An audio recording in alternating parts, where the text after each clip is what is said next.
from an undisclosed location somewhere around the world is Mike from around the world. Mike, how you doing?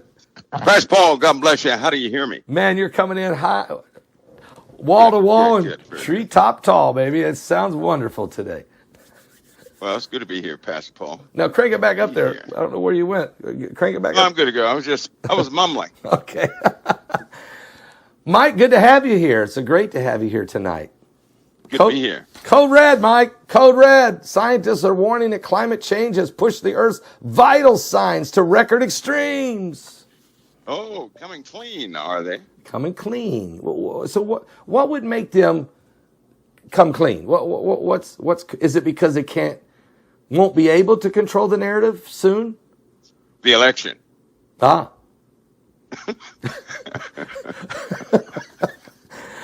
Oh, Mike, I got some oceanfront property out there in Arizona if you want it. Hey, what about this 1 mile wide asteroid that they're just now starting to tell us about couldn't see it because of the glare of the sun? Are they coming clean on this?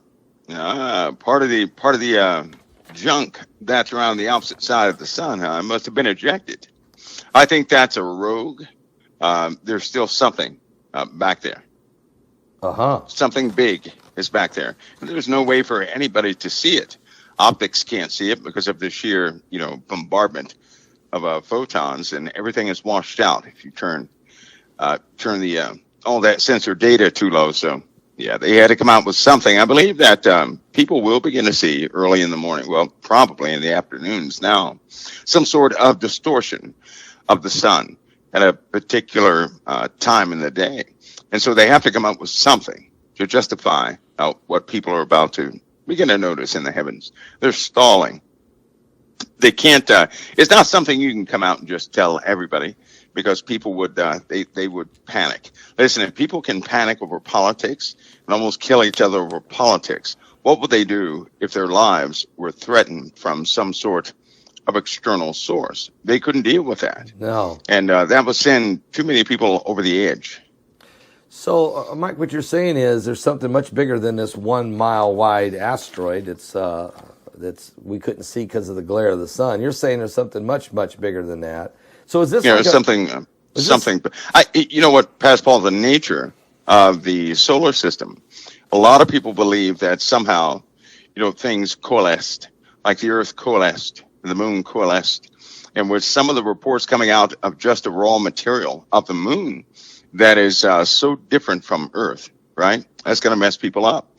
Some of these old ideologies they're going to be hard to break, because people are taught a specific way of how things are. And it's very difficult to introduce anything new because we have been on this track of learning, just reaching space actually to learn about certain things out there. And when you start telling people that, there are other bodies around Saturn, and there are, the moon had a complement, and all these different things, it's going to be hard for people to swallow. It's just fortunate that we live in the days when people will see it. When you say people will see it, are you saying we're living in the days that people will see it? That you just said right then that us, or this generation of people, are going to actually see it themselves and see the effects of it. Is that right? Oh, yeah. They'll see the moon uncovered. And you know what? It's a good thing, Pastor Paul, because right now, if people talked about the moon, they said, well, the moon is just some big rock. You have some people that would say, okay, but you can't tell people the moon is anything else because there's no proof. Now, but when it's revealed, right, what it will do is it will keep people from coming up with these instant rebuttals. And I'm talking about Christians, right? They wouldn't come up with rebuttals, and it would kind of lead them into this a better path of truth. There's nothing worse than believing in a foundational set of falsehoods, right? Something that's not quite real. Like if we had horse and buggy, what if we believed that the horse and buggy was the fastest thing we'd ever have, right? We'd be stuck. We couldn't advance. A lot of people would not have, we wouldn't have a proper perspective of end times events based on horse and buggy.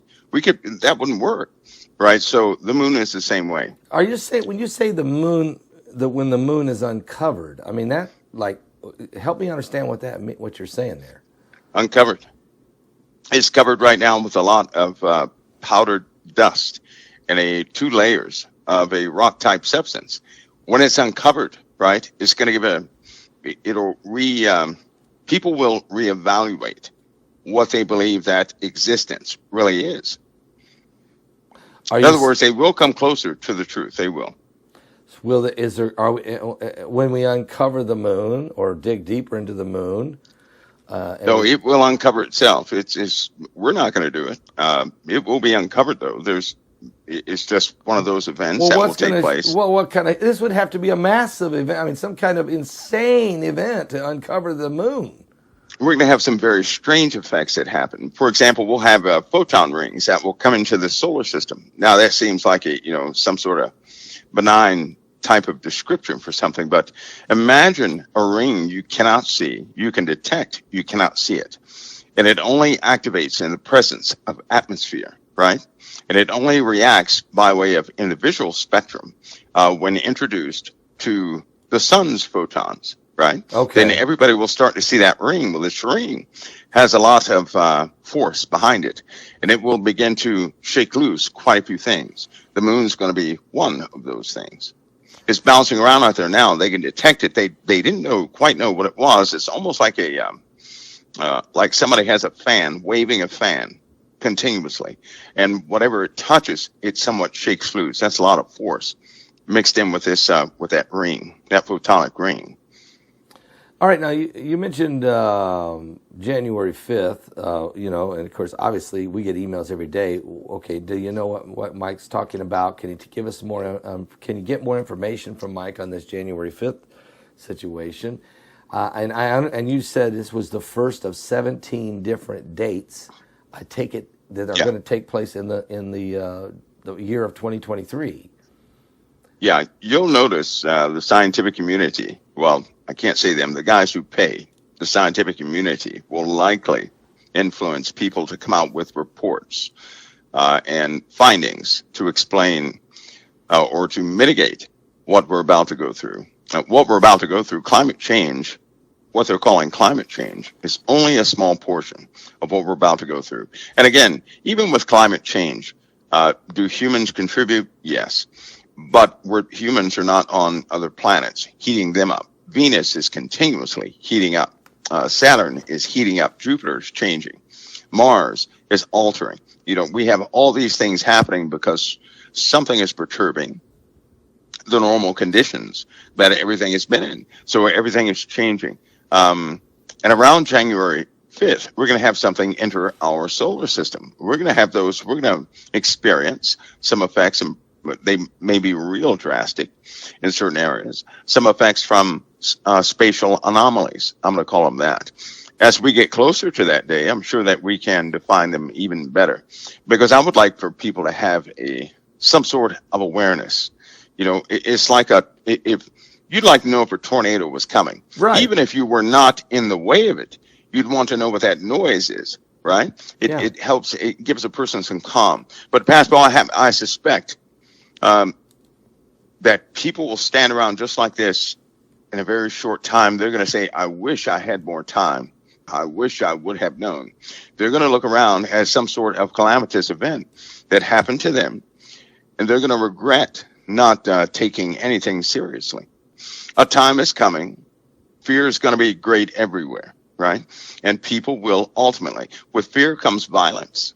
Yes. Violence. You can have a peaceful person. If that person is overcome with fear, they will absolutely destroy anything near them, taking no thought of it, because they're in a high state of fear. They've totally lost their mental faculties, and they can no longer hold on to any type of reality. When we start having meteor storms, I say you're in a place and you have to look around and get people to a safe place to go during that time. They don't want to be outside. You're going to have all of your mental, strength, conditioning, and everything else to actually find a location where they can go and put them in there real quick and calm them down. We've run out of time where we have this long period of time where nothing happens, where we can debate over theory and everything else. That's gone. In fact, nobody has a debate now. They're about to see it. We're living in those times. It's forming all around people. This report I just read earlier, of course, it's called Code Red. Scientists warn that climate change has pushed the Earth's vital signs to record extremes. They didn't go into they didn't, and it was released on October 26th, just a few days ago, and was done by 14 world scientists who said these things. They said, look, of the 35 planetary vital signs, 16 of them are in extreme record conditions. Increasing frequency of extreme heat events, greater prevalence of mosquito-borne dengue viruses and pandemics, rising global tree cover loss because of fires, carbon dioxide levels reaching 418 parts per million, the highest on record, heat waves, fires, floods, massive storms, earthquakes, volcanic eruptions. The specter of climate change is at the door and pounding hard. That has really nothing to do with man. They're recognizing that these are extreme droughts and these things are beyond our control. Is that right, Mike? Well, you know what? Of course, they're getting paid for this, right? So they're getting paid. They're going to say exactly what they need to say to continue the money flow. But let's go ahead and face it: 1% of the total carbon on Earth, 1% of it is what we deal with. 1% of Earth's total carbon, that's about 44 gigatons, is above the surface and the oceans, on the land, in the atmosphere.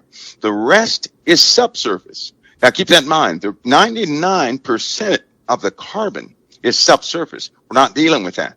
So what happens when some sort of meteorite comes in? What happens when the ground is shaken loose by an earthquake?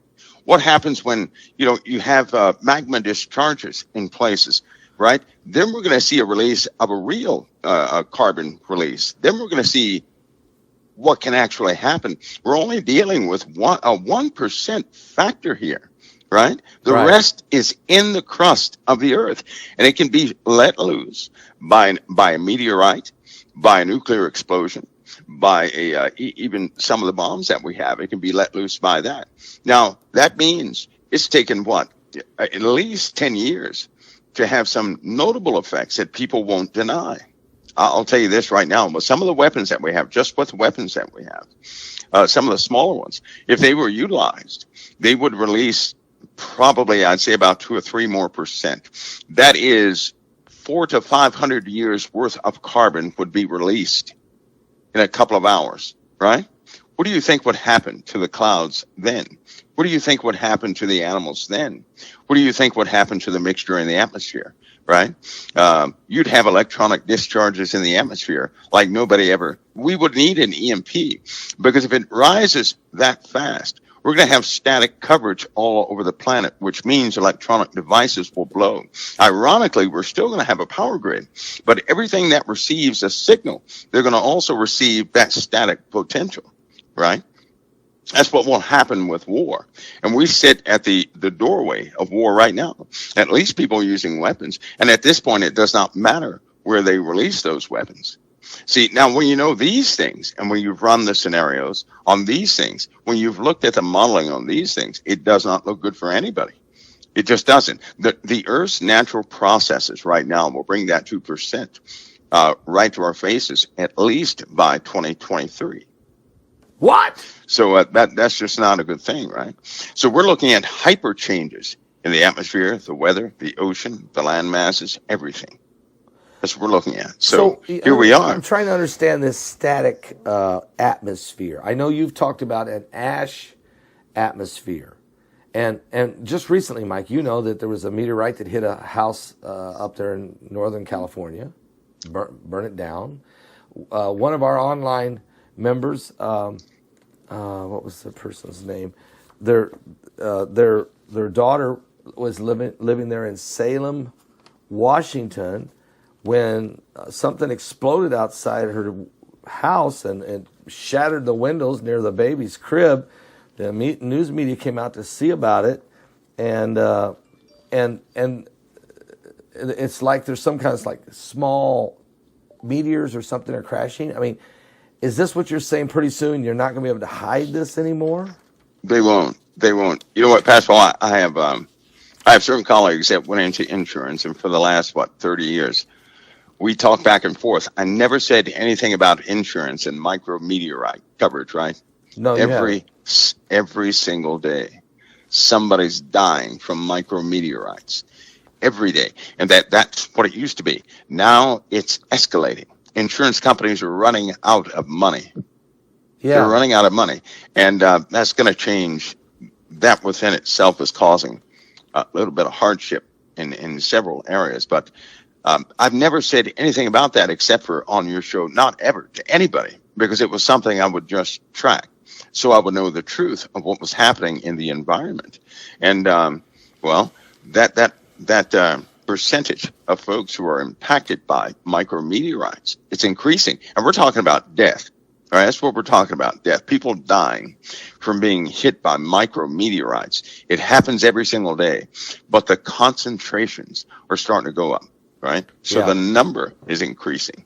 And it's not something you can forecast. It's not something you can see most often. It just happens. And that number is going up.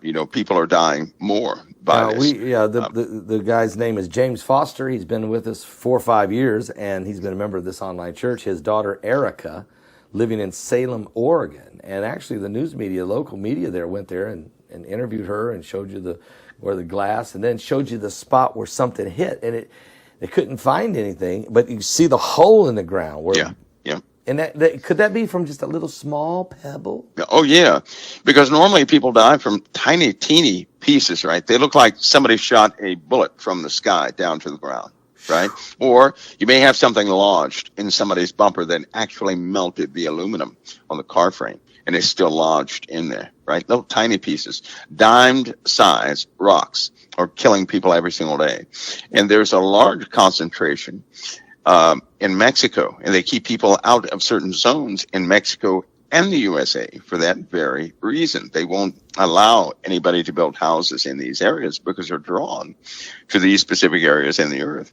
But that number is increasing, and that's normal. Can you imagine, right? As we continue on day to day, we go into a cluster of things, right? The rock size is gradually growing. Yep. Because we're going right into an unknown part of existence we've not been in before, and it's pretty messy. It's really messy. Now you've been talking about these 2 cloud clusters and meteor clusters, and apparently those things are coming. We're getting on the edges of it. We're starting to get into the edges of the cloud, I take it, and so the increase of this is going to get worse and worse and worse or upon the earth. Is that part of this January 5th? Deal? Or well, January 5th it's an identifiable, let's call it a big dust cloud, but this dust cloud has dust in it the size of me and you, right? It's a big dust cloud, and it's coming into it was pushed. They think it was pushed by a magnetar is what they think actually pushed it. Okay. But we're going to hit the rim of it, and for some reason it's a lot of junk in front of it. And it's coming here. It should. Nobody knows what's going to happen, definitely. But we're going to have some sort of effects. Now, ironically, I'm not worried about the rocks. It's the sheer energy increase that concerns me, because anything that comes into our solar system is going to affect the sun. We don't exactly have stable shields at the moment.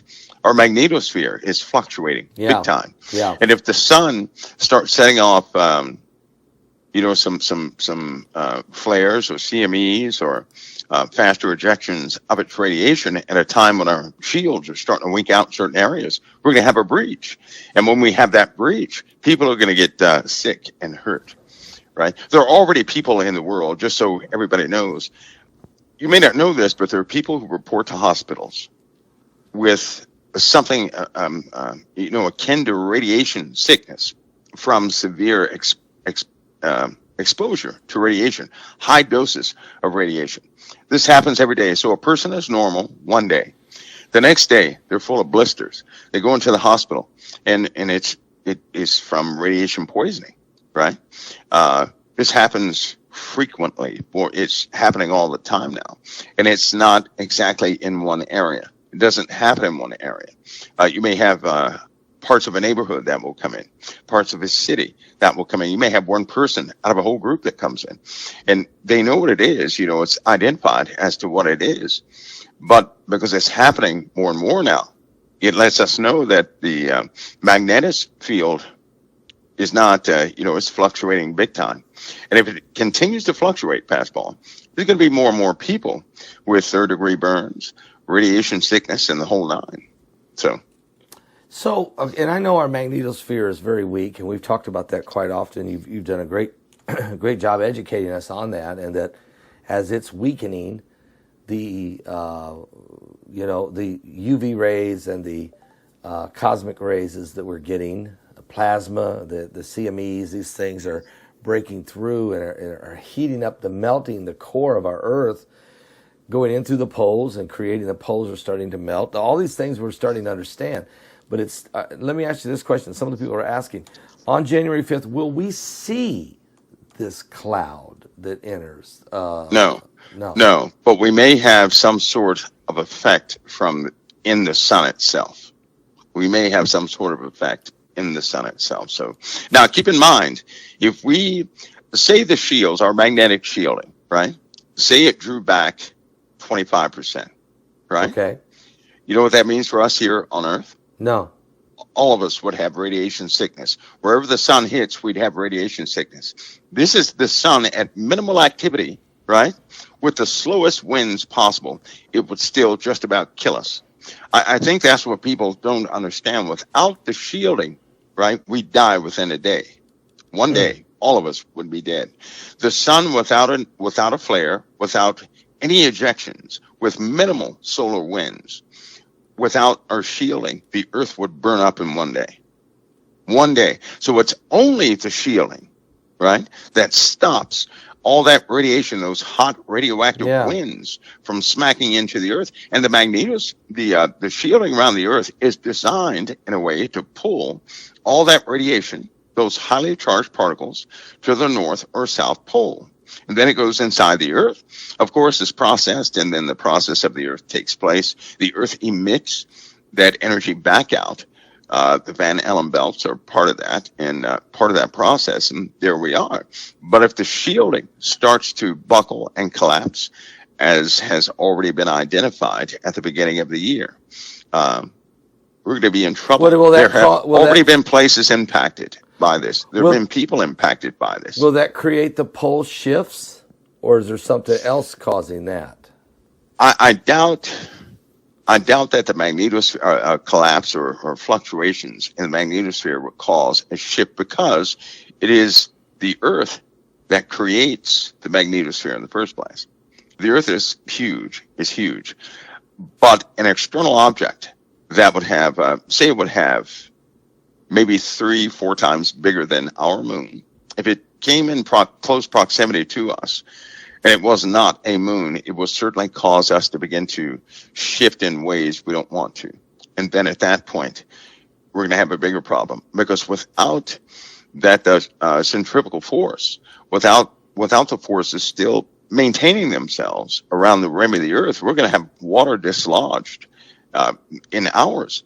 That's not good. What? Because if the Earth slowed down right now, just say it slowed down, right? Do you not know that the coastlines could rise 30, 40, 50, 60 feet? Right now, they would rise. Because at the rim of the Earth is not perfectly round. It's spinning. And so there's a big rim of water, right, around the rim of the Earth. Like where all the forces meet. Well, like the equator? Yeah. Okay. At the equator, where all the forces meet. Okay. And that rotation keeps the sea levels somewhat, stable, manageable. Yeah. But if it ever stops, all that water is going to collapse. There's no centrifugal force to keep that water rim up. That's about a 300-foot rim of water. I estimate that actually in real terms, it's more like 3,000. Not 300, given the circumference of the Earth and the actual shape of the Earth by laser measurements. It's a lot of water. And as the Earth sputters, we're going to have changes in sea level without tsunamis, without earthquakes, without volcanic eruptions. Is that the coastal flooding? Storms. Is that the coastal flooding you're talking about? It could be part of it. Okay. It could be part of it. I know that that magma is on the move, and deep in the earth there are large vats of water. I mean, large vats of water. Right. It's why it's important for people to see the earth in scale.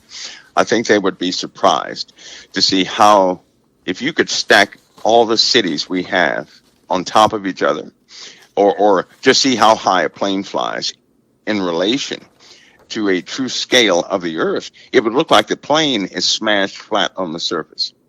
That's what it would look like. So the planes fly 25, 35,000 feet, right?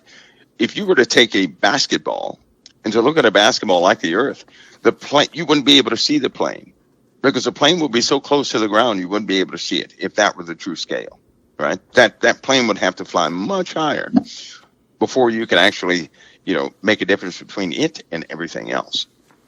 Mike from the World's with us tonight, folks, talking about the Code Red. I mean, the Code Red is what the scientists are warning, that the climate change has pushed the Earth's vital signs to record extremes. Mike's been telling us for years of the extreme weather conditions, the events that are going to come up on the Earth. We've been watching it develop just like clockwork, just exactly as you've explained it. Now that we're into this events that are coming up on the solar system, I guess is the way to say that, January 5th and other dates. Mike, I guess another question would be, if this static atmosphere, does this January 5th event, is this the beginning of the static, the energy, Well, we already have a particle increase in the atmosphere. Okay. Particle increase has allowed the atmosphere to, it's the pressure differences are allowing storms to carry more and more moisture, right? We also have, that in turn is causing, this particle increase in the upper atmospheres is causing a warming cycle to take place. A long time ago, our atmosphere was normal, which means we didn't have a high particle count in the ionosphere. As more and more particles come in from this dirty part of existence, as they continue to come in, they get trapped in the upper portions of our atmospheres, which means, right, you go from a part of the atmosphere of the Earth, which may have had a particle one every 2 or 3 miles, to about 1 to 2 or 3 inches, right? You can carry heat. Now, here's the trick: it is incredibly hot up there, right? But you would not feel that heat. Nobody can perceive that heat because there's not enough particles in that area to carry the heat, right? The particle count's increasing. It's 4,000 degrees up there. What? Right? So as particles come in, it's going to act like an infrared umbrella. Now, I know a lot of people think that methane is solely responsible for capturing and scattering infrared. Part of that is true, but the particle count in the upper atmospheres is starting to really make a difference in friction, right? That really comes into play when anybody from Air Force Command will, they'll probably tell you that they're having to make some real adjustments, not just any adjustments, but real adjustments because of friction. So they have to do fuel computations differently when they do burns and things like that, because the density in the upper atmospheres, it's increasing, and it's going to get really hot. Is that why the drag? I mean, we hear about satellites being sent up, and then the drag can affect them. Is the drag? In parts of the atmosphere, there's already, you have some density in parts of the atmosphere, but the ionosphere is a part of the atmosphere where normally there is nothing there. There's nothing to carry the heat. All that's changing, and as it changes, we're not going to be able to have spacecraft up there. We're not. Wow. If that particle count continues to increase, Pastor Paul, we're going to see stuff falling to Earth fast. We're going to see it, and that particle count's increasing. We cannot have satellites in space in that area with a dense ionosphere. That will never happen. All the craft would burn up. They'd burn up. So at some point, we're also going to see a lot of things in the atmosphere come right down to the surface of the Earth. It's unavoidable, and it's happening right as building up right now. So every day, it's accumulating particles. So it's like a clock, and that clock is counting down. Even in that event by itself, that is catastrophic. So even though our world is based on GPS and satellites and and all of this technology. Are we aware of the fact? I mean, I'm sure we're aware. You're just telling us we're aware. Sure they are. So what's the backup plan Sure they here? are. I mean, there is no backup. You can't have a backup with that because, well, it's like wintertime, right? It's like wintertime. Everybody has to change the wardrobe for wintertime when you're dealing with snow. Well, we have another cycle coming upon us. And every time this happens, stuff comes out of the sky. It will clean up everything. That is guaranteed. Things will burn. That we're going into a different place. It takes a long time to prep for. There is no plan B. There's just so no is plan B. B the underground kingdoms they're building, the underground cities? Is this the coming apocalypse plan for mankind? That since World War II, right? Yeah. It was serious. It was serious in World War II because they started learning about these things from Tibet. They started learning from Tibet because they found machinery in Tibet. Yeah, Hitler took a lot of machinery from Tibet. That makes no sense, does it? Wait a minute. Time out, Mike. Time out. Wait. Tibet? You mean the monks up there in Tibet? Or are you? Yes. Okay. So Hitler took a lot of machinery from Tibet. So whose machinery was that? It's been here. It's just old, but evidently it's something. It's but he ancient technology. He wouldn't took everything. They protect that stuff. One of them was there were things like I don't know what they called them, biological amplifiers or something like that, but they would enhance the human body somehow, right? As far as how we think. There were other objects there, relics and things like that. I'm sure that somebody out there talks about this stuff. You guys have to forgive me. I don't listen to too many people online, but except for Pastor Paul from time to time. Appreciate that. They collect, but you see how difficult this is to talk about because there's no real, somebody would say, the average person will say, well, where's the proof of that? I don't know. And then you get into this long discussion about, when they found it, what it potentially led to, this, that, and the other hypotheticals. Okay. So in other words, what you're saying is you don't listen to a lot of the talking heads on YouTube and line. No, I listen to none of them. No, because you don't have to. You're getting access to information that we're not privy to. So you're kind of like, well, I wonder how much they know and they don't know yet. Is that what I kind of hear you say that sometimes? I have heard. You know what? I've heard because you were making those CDs. I went and listened to a couple of people, and I'll tell you this. Okay. And I don't know everything. I was just unfortunate enough to be thrown into certain parts of things. Right. And once you know, you can't unlearn that stuff. But I've heard people talk, and if they would stop criticizing and listen, right? Obviously, if somebody's trying to help somebody else gathering up information on the past, they're not going to get everything correct like they took inventory on the stuff. Right. But because the biblical principles are sound and because our motive is right, some of these guys have got some real information. And every time I hear them speak that critical, real information, we're talking about things people are going to have to deal with. Right? People are going to have to deal with this stuff. If they can sit and deny it all day, that's not going to help them. Right? That's why I don't waste time on anybody who would just give an instant rebuttal to things. They're going to have to deal with it. They're going to end up crying, sit in a corner of their house, afraid to go anywhere. But you've got some folks. I'm telling you, they have some things that people need to know if people would just open their ears. If they wouldn't be a critic so much, and say, okay, let me apply what I can. Simply, let me apply what I can. Even half the stuff I talk about, you can't apply a theory of some future event. But what you can do is consider the scriptures, right? You can consider prophecy and say, okay, well, I know this, and that could be something with prophecy. Just in the event it comes, right? Yeah, for instance, then if it comes, you're prepped for it. I mean, there are some things that people are not ready to. They're just.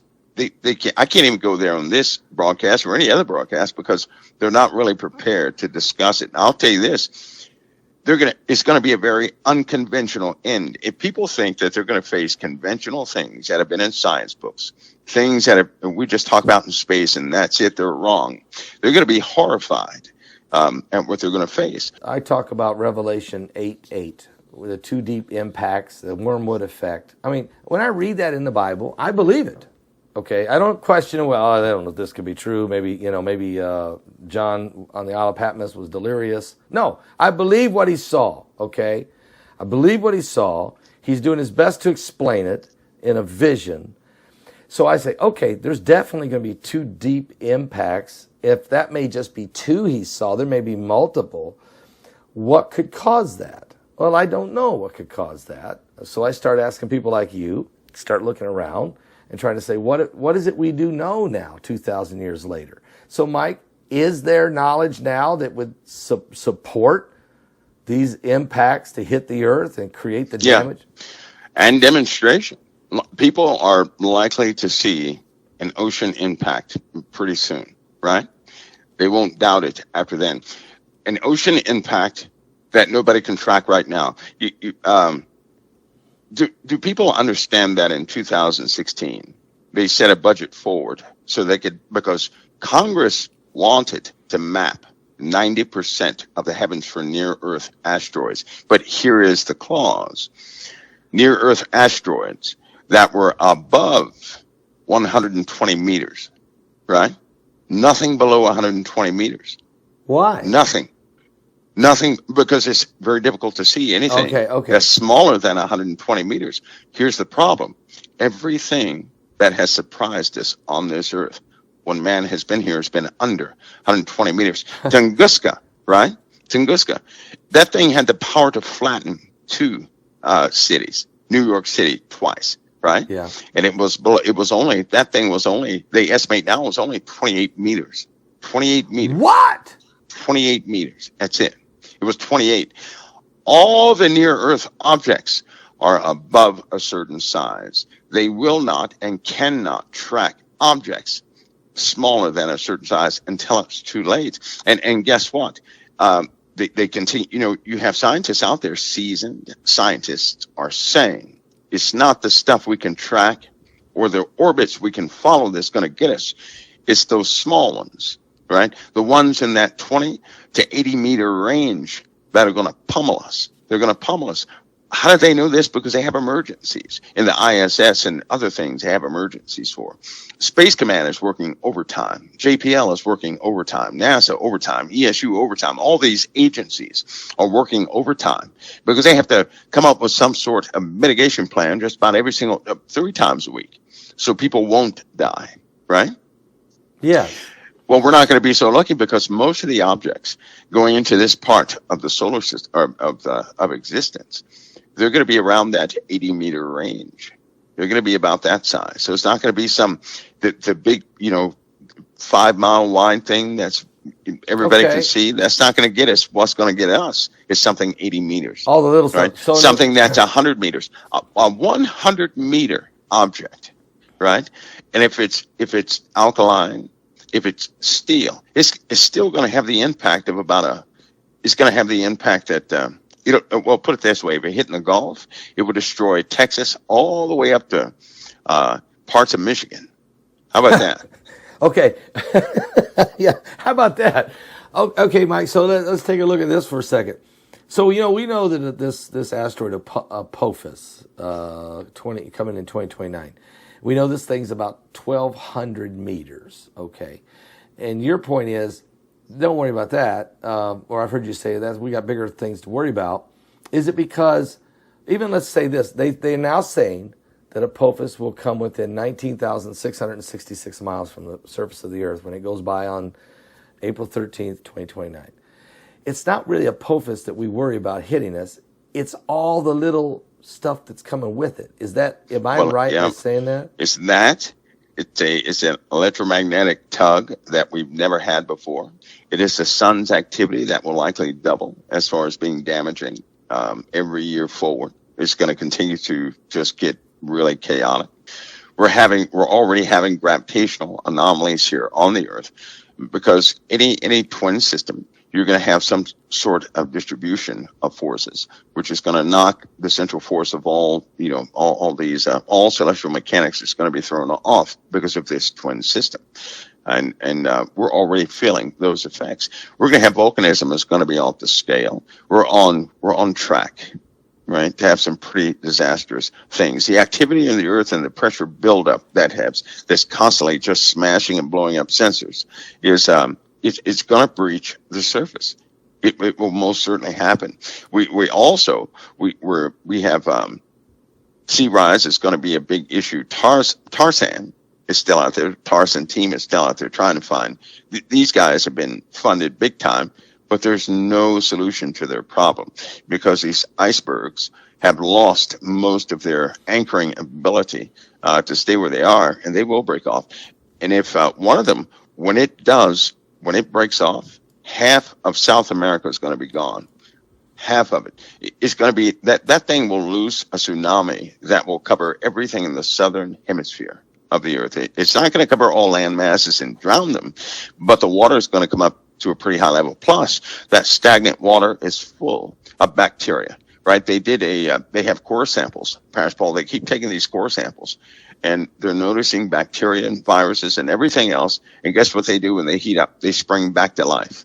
I did tell you about those scientists who were they were doing the core samples, and one of them, within one day, had to get his legs amputated from a very vicious flesh-eating bacteria. Right. Whoa! And then this happened again and again and again. Right. So you have things like that are ancient. Right. These things can live for millions of years, or how people can debate about the years. Let's say they're old. They're at the bottom of the ice, and they're not dead. They're not dead. Ancient viruses that have come up on the earth that have been buried by ice through the glaciers and the ice age, but those viruses are still alive. And as the earth heats up and melts this down, it releases these viruses on the earth. Yeah. Pat Paul, there are, listen, in the U.S. alone, there are places, let's just say that if somebody gave you a faulty forecast and the next day your town was just messed up by tornadoes, you would have wished you had better forecast. Right. Well, let's go ahead and face it. Some of the map systems that are out there are very old, and they don't have the new data. There are new fault lines in America, right? Okay. There are new discoveries in America. They've been digging in America. They found lots of things, and they have disproven other things. This map reflects a difference in Yellowstone that just does not reflect in common day literature. It just does not. It's going to be out because it's in peer-reviewed journals. It will be out, I'm probably saying 2023, maybe mid-2023. But there are other volcanoes to consider now. Yellowstone is not by itself. The East Coast has a monster. And there are other things just like that. So you have places that were oblivious. They thought they were impervious to any earthquake damage, right? Wrong. It's not the truth. Roanoke, Virginia. Right, going all the way up to Charleston, West Virginia. There's some bad cracks in that place going up there, right? The Appalachian chain has revealed several anomalies that are going to cost. It's just going to cost lives. You have things in Colorado that make it a not so stable place, which is one of the reasons they had to relocate CNC from Colorado somewhere else. The White House did the same thing. They're sitting on very volatile land right there. They can't stay there. There are other things, other cracks, magma chambers all over the place, and this stuff is starting to breach. I wouldn't be surprised if all the ancient volcanoes, that chain of volcanoes going up to Washington State, would awaken in 2023. I mean, really awaken. I wouldn't be surprised. Whoa! Some of the volcanoes they thought that were extinct, they said they never have life in 1,000 years. They have life right now. And the same people that these communities of folks who deny possibilities for the sake of posterity to fill their pockets or prestige or whatever they're doing, they're just proven to be idiots every single time. Because they're not, because no matter what they've said, it's getting disproved because the events keep happening. Every year they say, well, this will never happen because, it'll be 1,000 years before that happens. And then it happens. They come on the news and say, well, there's that 1,000-year event. Well, what do you mean? Don't call it a 1,000-year event if we just had the event yesterday. And we're going to have another one, tomorrow. What you call it 1,000? That's part of the ego they carry. They don't want to be wrong, right? Right. They don't want to be. There's no humility, no meekness in these people because they're thinking about themselves. A person that does not want to be wrong is only thinking about him or herself. When you're thinking about somebody else, you care less if you're wrong or not. You want that person safe. And so, that's why this map is coming out, because I guarantee you right now, people are in places that will eventually see a collapse. If they're going to be places in the U.S. that collapse, and the places they thought would collapse are going to stay standing, right? So things are a bit backwards. Why? Because they have new sensors in the ground. They have better technology. Yeah. They can see more. They have dug deeper, right? They have better. They have archived some of the stuff that was archived that was supposed to be new and late breaking turned out to be, wrong. And they don't like to admit when they're wrong, because the Lord is giving us everything. We have storms. We have these oddball earthquakes that are taking place when they shouldn't.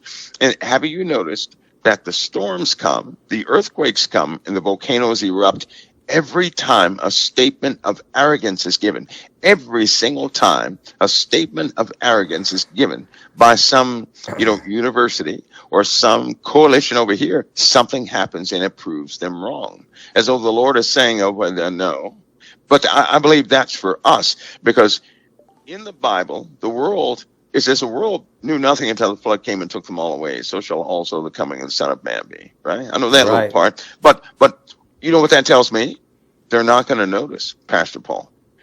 If I give you a sign, it's for those who are hard of hearing, right? Yep. Those who can hear words don't need a sign. No. Those who are hard of hearing, they have to have something to get their attention so they would hear the rest of And the that's words. the mercy of God, really, in a lot of ways, isn't it? Just prove, like you said, they speak arrogance. God says, let me show you.